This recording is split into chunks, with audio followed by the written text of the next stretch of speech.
Imagine conseguir compreender a mente do seu filho com TDAH, saber como ajudar nas tarefas de casa, como lidar com a obediência, encorajar para que ele tenha uma ótima autoestima e até mesmo saber como intervir na adolescência, nas dificuldades comuns do TDAH. Imaginou? Agora pense que você pode ter acesso a todo esse material no programa Meu TDAH. Clica no link da descrição. Como é que é feito um bom diagnóstico para TDAH? Então, o que eu percebi? Que é uma das perguntas que eu mais recebo hoje, que eu coloquei a questão do TDAH do meu filho no Instagram, e as pessoas me perguntam isso. Júlia, estou desconfiada que meu filho tem TDAH. Tem pais que perguntam, tem mães que perguntam, avós que perguntam. E o que eu faço? Por onde que eu investigo? Professor, se ele for indicar. Para mim, o primeiro mesmo, o começo, é o psicopedagogo. Uhum. É o primeiro profissional. Se você está simplesmente assim, está tendo aquela dificuldade de acompanhar, né? Porque um bom psicopedagogo, no caso a doutora Glória, né? Ele vai ter o quê? Esse entendimento. Ele faz uma série de testes, uma série de exames que ela faz, né? Avaliações para saber da criança, isso aí. A criança está precisando também de fono?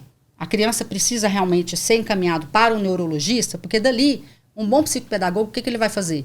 Ele vai fazer todo esse mapeamento da criança e ver de que forma que essa criança precisa ser ajudada. Então, foi aí que a Rose me indicou, né? Leve para o neuropediatra, faça os exames que tem que fazer, leva para fono, que está precisando de fono. Então, aqui no caso, agora eu estou falando do meu filho menor, né? E que eu percebia, eu não sabia exatamente o que era, que isso para mim é novo. Eu percebi essa questão, que ele tem uma fala mais infantilizada. Então, isso dá às pessoas a ideia de que ele é mimado, de que ele é bebê, o bebezinho da mamãe e tal. Eu falei, não. Ele tem nada de bebezinho da mamãe. Ele é um menino super independente. Foi dormir na cama dele cedo, saiu da chupeta cedo, saiu da fralda cedo. Ele é um menino que faz o que ele quer, que tem opinião própria. Não é bebezinho de jeito nenhum. Ele realmente tem essa falinha. Né? E eu ficava, mas aí eu falei para minha esposa, não, a fala dele não tá... Ainda tá muito bebê mesmo. Eu vejo que ele não fala muito R, legal. O S dele é meio comprometido. Não, vamos ver isso aí. Aí foi que Glória falou, não, vamos ver uma fono, então, para avaliar? Vamos. Levei na fono, e a fono falou, ele tem dislalia, que eu nem sabia o que era. Para mim, isso foi novidade.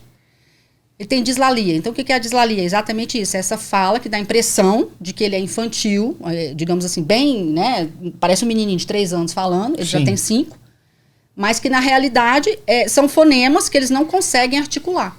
Então, ele faz exercício todo dia para fazer isso. Fora isso, aí vai encaminhar para um psicólogo.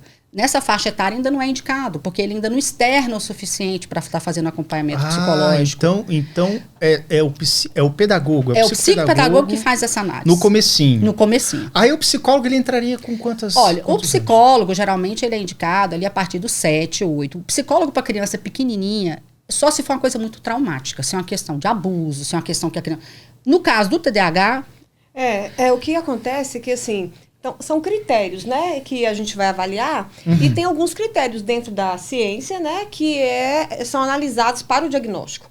Então, o que eu acho que, em primeiro lugar, as escolas, as coordenações das escolas precisam discutir esses critérios. O que a gente avalia, para diagnosticar, né, pelo menos para ter uma hipótese diagnóstica, para que a gente até fale com os pais. Porque eu já recebi mães apavoradas que o professor dá o relatório completo na porta da sala, né?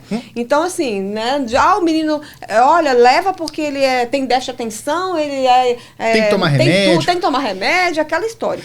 Então, primeira coisa que eu penso é que as escolas devem, através dos profissionais que estão na escola da área, né? Do psicopedagogo da área, né? Que está na escola, ou o próprio psicólogo, ter essa discussão da gente ter os critérios que tem no DSM para que a gente possa ter o olhar, né? Olha, esse aluno tem esse tipo de desenvolvimento e tem essa característica que está dentro de uma hipótese diagnóstica. Então, é a primeira coisa. Segunda coisa, ao informar os pais, né? Ter esse olhar mesmo, né? De como esse cuidado, de como que a criança se desenvolve, o que está acontecendo em casa, né? As características, né? E sempre ter o cuidado, tanto o pai quanto o profissional, de não dizer aquela frase, né? Olha, porque o menino é assim, né? Ninguém é assim, está assim por algum motivo, né? Eu acho legal essa sensibilidade. Sim. É o estar. É o estar. Não é uma sentença, é o estar. E muda de acordo com o ambiente. Sim. Sim. Você vai para um ambiente que seja mais acolhedor e as coisas funcionam, a criança muda também. Muda, olha aí, a gente falou sobre isso aqui, Sim, né? sim. Então, não é tem essa característica, ela tem no TDAH. E a gente estava falando aqui de nós, que somos TDAHs, né? Que nós já mudamos, nós já aprendemos a lidar com várias características.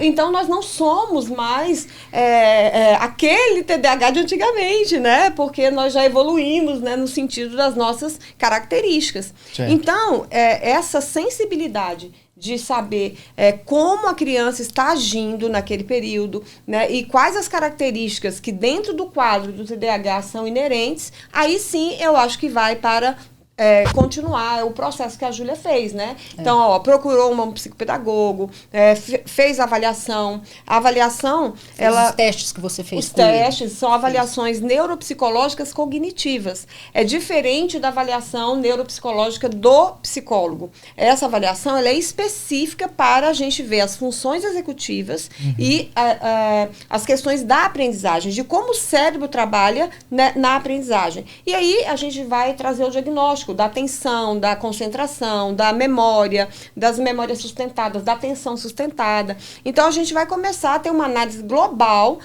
inclusive do comportamento. Sim. E, a partir daí, a gente vai traçar algumas hipóteses diagnósticas, né? Porque outra coisa que é bom deixar claro, que, às vezes, o pai chega ou no psicólogo, ou no psicopedagogo, ou no neuropsicopedagogo e quer o laudo.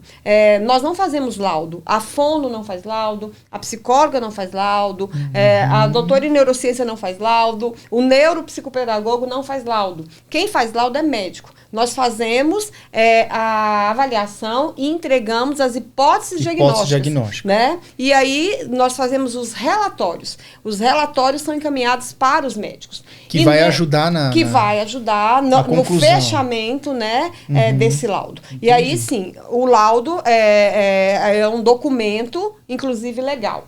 Algumas escolas e algumas instituições, o próprio relatório, pela própria sensibilidade da escola e da vontade de incluir, ela não estende, fica esperando o pai levar no médico, levar não sei aonde, fechar laudo. Por quê?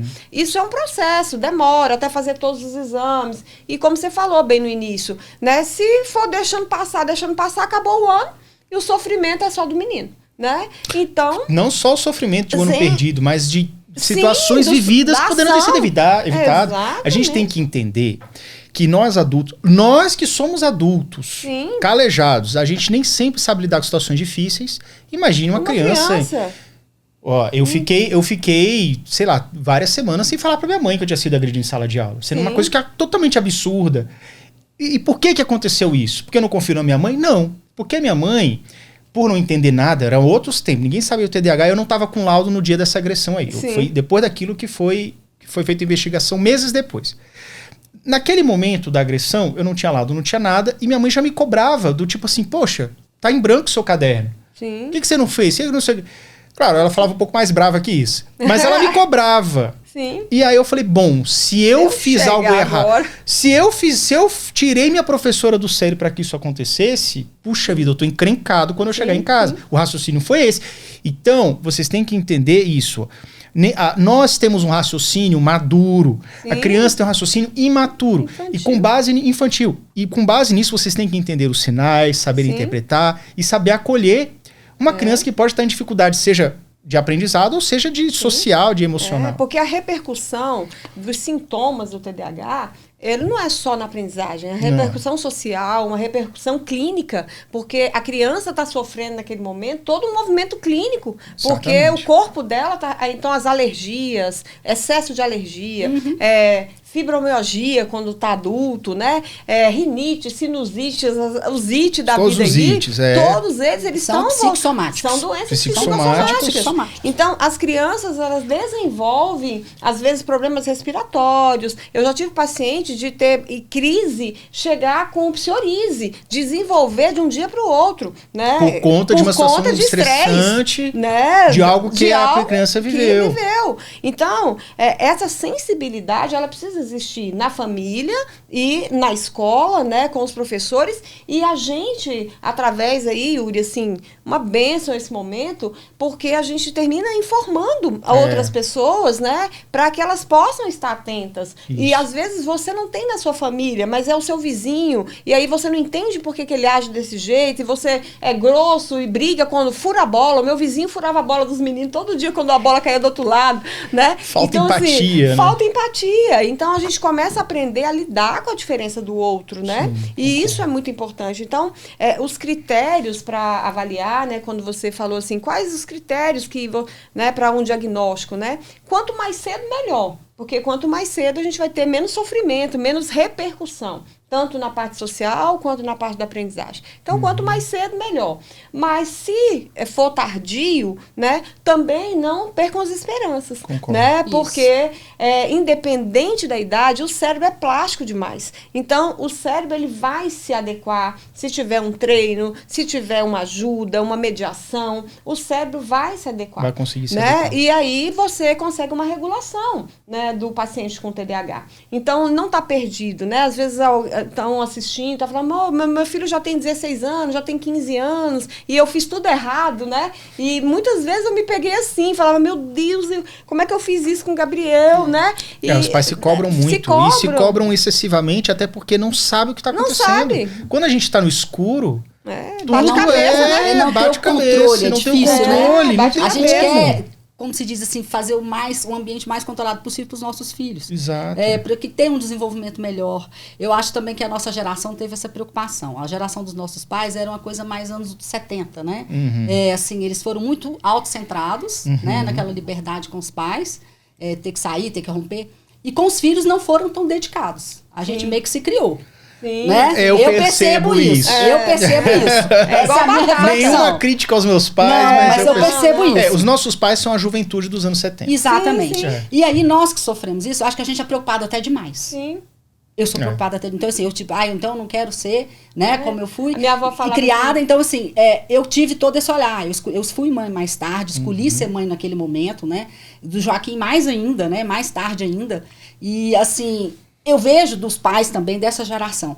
Só que aí vem um outro problema. Por exemplo, eu me preocupo muito, Yuri, com esse lado emocional dos meus filhos. Estão bem? Não estão bem? Porque eu sei que se eu posso ser a pessoa... Eu tenho um irmão mais velho que é super dotado. Mas você pode ser a pessoa mais inteligente do mundo. Se você não tem esse emocional bem equilibrado... Inteligência emocional. Como é que você progride? Não tem como. Então, assim, não vai. E o pessoal não coloca, vai. inclusive, o superdotado, altas habilidades, como se fosse uma espécie de superpoder. Não, mas você é superdotado, você dá conta de tudo. Mas são pessoas que têm dificuldades internas grandes. Sim, sim. Internas e externas. Com a vida prática. É uma vida prática e tudo Isso. mais. Ou seja, são pessoas que têm dificuldades que precisam ser avaliadas. Sim, né? sim. Então, são crianças que também precisam de inclusão. Sim. Então, é importante ter esse olhar e não desdenhar do que você acha que é.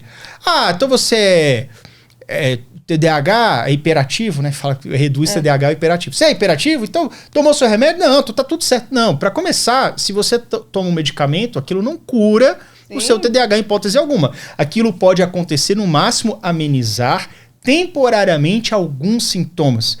E o que não é também padrão, porque, por exemplo, a sua filha o seu filho, quando toma, ele reduz a hiperatividade motora. Exatamente. Ansiedade. Ansiedade. E com outras pessoas com TDAH podem não acontecer assim. Sim. Para cada um é uma medida. Cada uma medida uma coisa. Então é aquilo que o médico viu. Ele avaliou, analisou por uma hora e conversou com ele, perguntou, ele falou assim, olha, eu vejo que o maior problema dele realmente é essa questão da ansiedade, a baixa resistência à frustração, a fala muito rápida, as pessoas não têm paciência, ele não tem paciência para falar, que eu acho que é o que ocasionou a dislalia nele, ele quer falar tudo ao mesmo tempo, né? Então ele falou assim, a questão dele é muito mais, o que a gente precisa controlar mais é a ansiedade. Então nós vamos começar por aí. E foi acertado. E eu penso... A dose, né, a gente ajustou um pouco, mas ele tá ótimo, graças a Deus ele tá ótimo.